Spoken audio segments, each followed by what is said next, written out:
majestade estão diante dele. Força e formosura no seu santuário. Aleluia.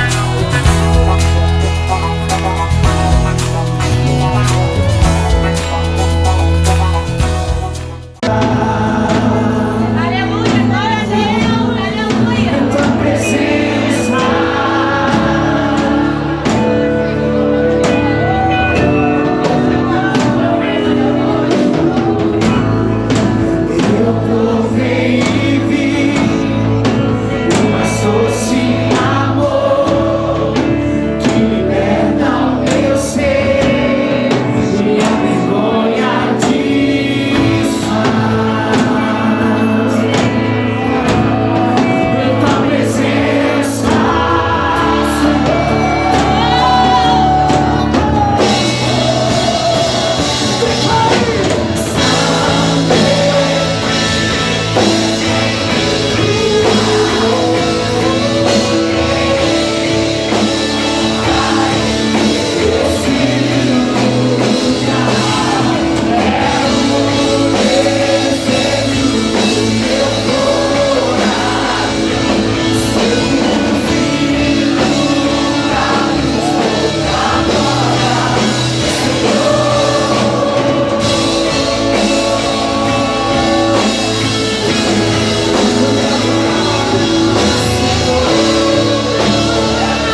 Você criou muita expectativa.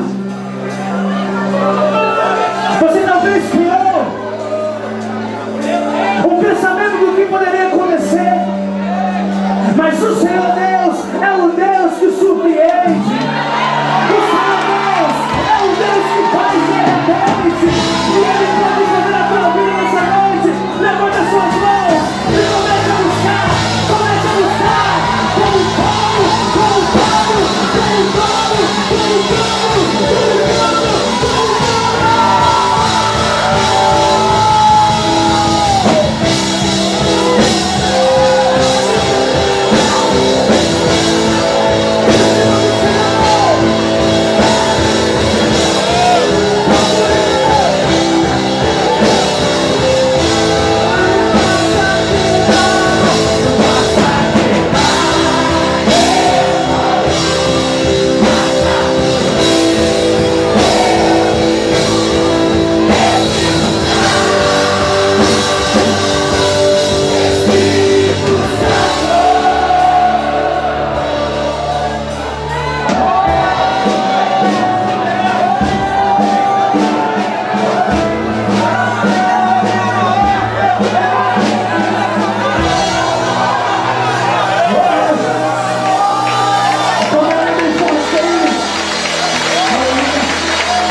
Shalom, louvado seja o nome do Senhor.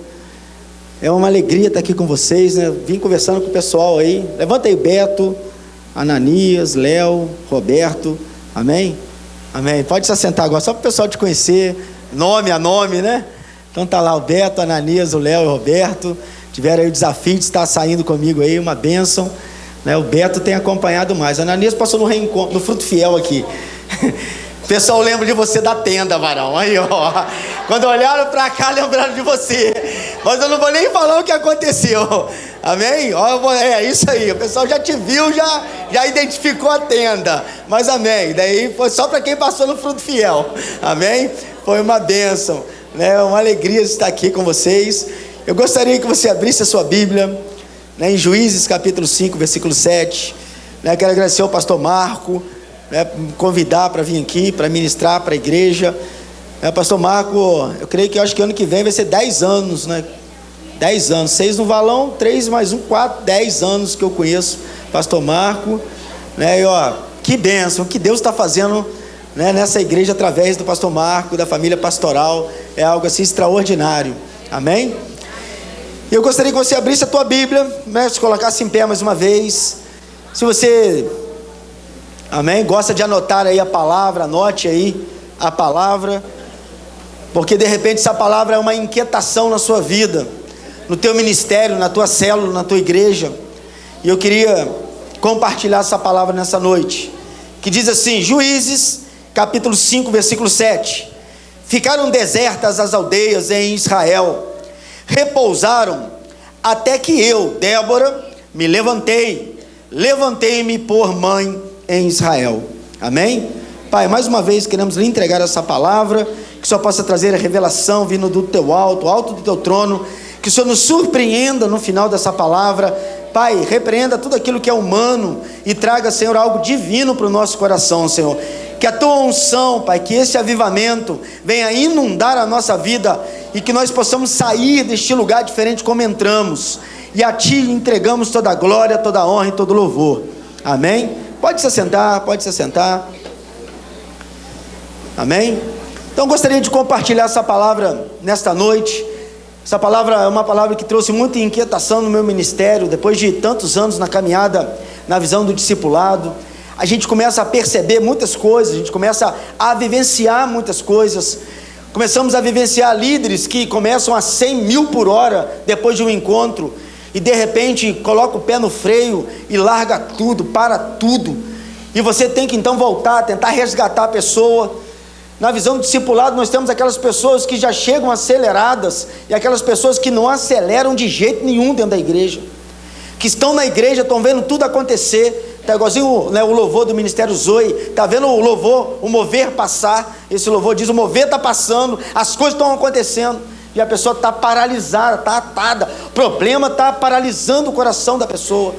E a gente começa então, como líder de igreja, começa a se entristecer por muitas coisas. E quando eu comecei a ler essa palavra sobre Débora, eu descobri que Deus, ele precisa de pessoas que se levante. Amém? Repita comigo assim, ó, se levantar. A palavra diz que Débora diz assim, ó, até que eu. Repita comigo assim, ó, até que eu. A Bíblia diz que Débora, ela chegou a uma conclusão, e pouquíssimos versículos ou história na Bíblia você vai encontrar pessoas que são levantadas através de uma atitude. A maioria das pessoas são levantadas quando Deus motiva, quando Deus encoraja, quando Deus libera uma palavra. Aqui você vê uma mulher dizendo assim, ó, até que eu me levantei. Então é necessário nós tomarmos um posicionamento, porque um alinhamento com a palavra é o essencial para o nosso progresso. O avivamento sem o alinhamento não vai passar de um momento muito especial que o Espírito Santo vai trazer na sua vida. Mas o avivamento, através de um alinhamento da palavra, pode tornar a sua vida, ou pode tornar você como um herói sobre essa terra. E eu vou aprendendo que Deus, ele trabalha de uma forma muito diferente da nossa. Deus, ele trabalha com circunstâncias, e é necessário esse alinhamento com a palavra. Em Atos capítulo 17, versículo 28, fala sobre isso, fala assim, ó, pois nele vivemos, nele nos movemos, nele existimos, como alguns dos poetas têm dito, porque dele também somos dessa geração. Então nós nos movemos pela palavra, nós vivemos pela palavra, nós existimos pela palavra. Não é só um movimento pela palavra, mas é uma existência a partir de uma palavra. Então, se você existe, é porque existe um propósito bem definido na sua vida. Amém? Deus não trabalha com expectativa, Deus trabalha por propósitos. O ser humano trabalha por expectativa, Deus não trabalha com expectativa. Deus não tem expectativa de você, Deus tem um propósito através de sua vida. Deus não tem expectativa que você reaja ao Espírito Santo, Deus tem um propósito para encher a tua vida com o Espírito Santo. Deus não tem expectativa que você supere as suas lutas, Deus tem um propósito para você superar as suas lutas, porque depois vem mais luta. Oh Jesus! Deus, ele trabalha por propósitos. E alguns momentos na Bíblia nós encontramos muitos pregadores fazendo alegorias do texto bíblico, e nesse texto nós não vamos trazer alegoria, vamos trazer fato histórico. Para essa mulher dizer até que eu, alguma coisa nessa geração, alguma coisa nessa história saiu fora do normal, entrou numa grande desordem. E se você abrir a tua Bíblia aí, eu gostaria que você acompanhasse, em Juízes capítulo 4, você vai ver que a situação entrou numa desordem. E por que a situação entrou numa desordem? Diz assim, os filhos de Israel tornaram a fazer o que era? O que era? Mal perante o Senhor, depois de falecer Eude. Então entregou o Senhor nas mãos de Jabim, rei de Canaã, que reinava em Azor. Cícera era o comandante do seu exército, o qual então habitava em Harosete Ragoim. Então a Bíblia diz que morreu um juiz, esse juiz chamava Eude. Se você não conhece a história desse juiz chamado Eude, ele era um menino deficiente de uma mão direita. Então ele teve acesso diante do trono de um rei chamado Eglon. E quando ele entra nesse trono, entra no palácio, a sua deficiência fez com que ele superasse tudo o que estava contrário, e com a tua mãozinha esquerda, com um punhal, ele destrona um rei que estava oprimindo a Israel. Então Eude, ele entra na galeria dos maiores líderes de Israel, apesar de ser um líder deficiente. E esse Eude, quando ele coloca Israel no posicionamento de liderança, no posicionamento de conquista, numa vida de paz, numa vida de shalom, numa vida de prosperidade, esse povo perdura por anos.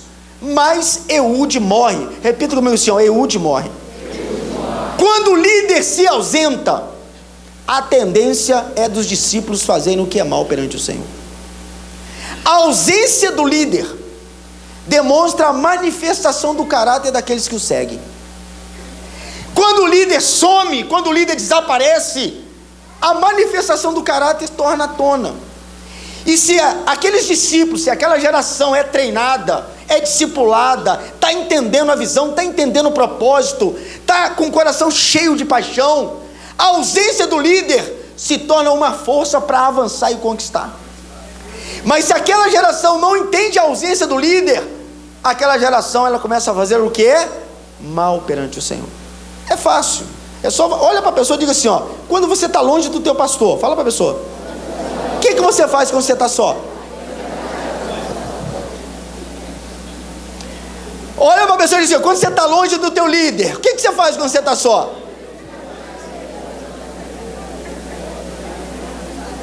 Não responde não, só pergunta para a pessoa, não responde não, amém? Então a ausência do líder mostra a manifestação do caráter da geração que o segue. E essa geração, ela fez o que era mal perante o Senhor, e por isso Deus entregou essa geração na mão de um rei muito opressor, chamado Jabim, e um comandante, extremamente violento, chamado Cícera. Então Deus permitiu que aquela geração, a geração da conquista, a geração que tinha como pai Abraão, a geração da fé, a geração do sangue, essa geração caiu nas mãos de um grande opressor. Então, querido, se você fizer o que é mal perante o Senhor, você pode cair na mão de um opressor. Se na ausência do teu líder você agir de forma contrária à palavra de Deus, você vai cair na mão do opressor. Porque você pode viver de aparência diante de todas as pessoas, mas diante do Senhor Ele conhece até o mais profundo do teu conhecimento. Então, esse povo, essa geração fez o que era mal perante o Senhor.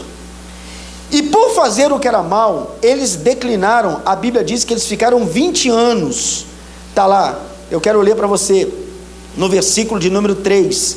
Clamaram os filhos de Israel, ao Senhor, porquanto Jabim tinha 900 carros de ferro, e por 20 anos oprimia duramente os filhos de Israel. Então não foi apenas um momento, foi um período de 20 anos. E viver 20 anos oprimido fez com que essa geração voltasse a morar nas cavernas. A Bíblia diz aí, que você leu comigo, 5:7, que as aldeias ficaram desertas. Significa que eles largaram suas aldeias, largaram suas cabanas, largaram suas casas e voltaram a habitar nas cavernas. O medo era tão grande do opressor, o medo era tão grande, o risco de vida era tão grande, que eles abandonaram tudo para se esconder na caverna. Então eles estavam vivendo um momento contrário, onde o povo fazia o que era mal. O povo voltou a viver na caverna, 20 anos oprimido devido a esse rei chamado Jabim. Eles não tinham arma para lutar, eles não tinham recurso para sobreviver, eles não tinham sonhos, não acreditavam em mudança, não acreditavam em milagre. Agora olha para a pessoa e diz assim, mas tinha um alinhamento entre o povo e a palavra. Eles não tinham quase nada de esperança, mas tinham um alinhamento entre a palavra e aquela geração. E isso é algo extraordinário, porque Deus espera mudança. Deus é um Deus que clama por mudança. Só, querido, que o negócio estava um pouco estreito, porque estava todo mundo escondido. Então o maior engano, isso daí eu falo por experiência pastoral, o maior engano é a gente esperar que o milagre aconteça através do outro. 20 anos o povo escondido, e o povo lá assim, Deus vai levantar alguém, Deus vai levantar alguém. Não, será que é fulano? Não, será que é ciclano? O povo estava escondido, acreditando que Deus poderia revelar no coração de alguém, mas o povo não tinha ação, eles não tinham nenhuma atitude. E isso é um mal que está no nosso coração, esperar que o outro faça. É muito fácil esperar o milagre vir através da outra pessoa, amém? É muito fácil você esperar alguém dizer assim, pastor, me dá uma célula para liderar. Lá no Jardim América aconteceu isso, me dá uma célula. Eu virei para você, eu não tenho que te dar uma célula. Você quer que eu conte as pessoas para dar para você? Que isso, rapaz? Você está começando tudo errado. Se você quer uma célula, dobre o teu joelho, pede revelação a Deus, vai atrás das pessoas do teu grupo homogêneo e traz essas pessoas para perto de você. Eu não tenho que te dar uma célula, é você que tem que dobrar o teu joelho e orar. Então as pessoas ficam esperando que o outro faça algo que é para ela fazer. Algo simples. É tão bom ir na casa de fulano assistir a célula, é tão gostoso, mas por que você não abre a tua casa? E esperar a casa do outro, beleza, agora e a tua? Vai ficar trancada até quando? A tua casa vai ficar trancada até quando? Então, querido, você não pode ficar mais esperando o outro fazer aquilo que é para você fazer. Você não pode ficar esperando o outro abrir aquilo que é para você fazer, porque o tempo que você demorar a fazer isso, poderá ser o tempo de opressão no meio das pessoas que você ama. Então, eu preciso reagir, eu preciso de dar uma resposta. Se Deus precisa de uma casa, eis a minha. Se Deus precisa de um líder, Senhor, eis-me aqui. Se Deus precisa de um lugar, eis o meu território. Por que eu tenho que ficar esperando o outro? Vocês não entenderam que vocês estão no meio de um grande momento da história de Cordeiro? Dessa cidade de Cordeiro? Vocês já entenderam que a história de Cordeiro pode mudar através da tua casa aberta para a ministração de uma palavra? Você pode se tornar um agente de avivamento. A tua casa pode receber a palavra de Deus para trazer libertação, cura, restauração. Querido, avivamento é tremendo. Agora abre a tua casa para que isso aconteça também. Você está entendendo, querido? Liderar a casa de outro, frequentar a casa de outro é muito bom. Agora eu quero ver você abrir a tua. Débora entendeu o seguinte: se ninguém levantar, é mais 20 anos de opressão. Se ninguém fizer, é mais 20 anos sem acontecer nada. Então Débora disse o seguinte: até que, repita comigo, até que eu me levantei. Repita mais forte, até que eu. Mais forte, até que eu. Agora você vai dizer o teu nome, até que eu. Mais forte, diga o teu nome, até que eu me levantei. Se você se levantar, querido, a história de muita gente vai mudar. Se você sair daqui nessa noite se levantando, você vai ver como é que você vai mudar a história de pessoas. Nós precisamos nos levantar. Agora, a decisão de se levantar é estritamente tua. Você não vê Deus bajulando Débora, como bajulou Jeremias. Desde o ventre te formei. Como tirou a impureza dos lábios de Isaías. Meus lábios são impuros, mas eu vou resolver isso agora. Toma uma tenaz, um fogo, pá! Você não vê Deus bajulando como Josué: levanta-te, não te mandei eu. Você vê uma mulher que diz assim, até que eu, se não tem homem suficiente para se levantar, até que eu me levante como mãe. Você sabe por que às vezes as mulheres tomam a frente do lar? Porque falta o papel do sacerdote do lar. Porque falta o papel do homem se levantar e meter a mão na cabeça dos filhos e profetizar, e meter a mão na cabeça da esposa e declarar um ano diferente, e levantar como um sacerdote e colocar o teu ambiente como um ambiente profético naquele lar. Aí o sacerdócio não levanta. O que Deus faz? Levanta uma multidão de Débora. Aleluia! Aleluia! Levanta uma multidão de Débora. Aí a Débora se levanta, querido. Então nós precisamos de definir se nós vamos ficar escondidos na caverna, ou se nós vamos nos levantar e dizer até que eu. Então a escolha, ela pode definir muitas coisas na nossa vida.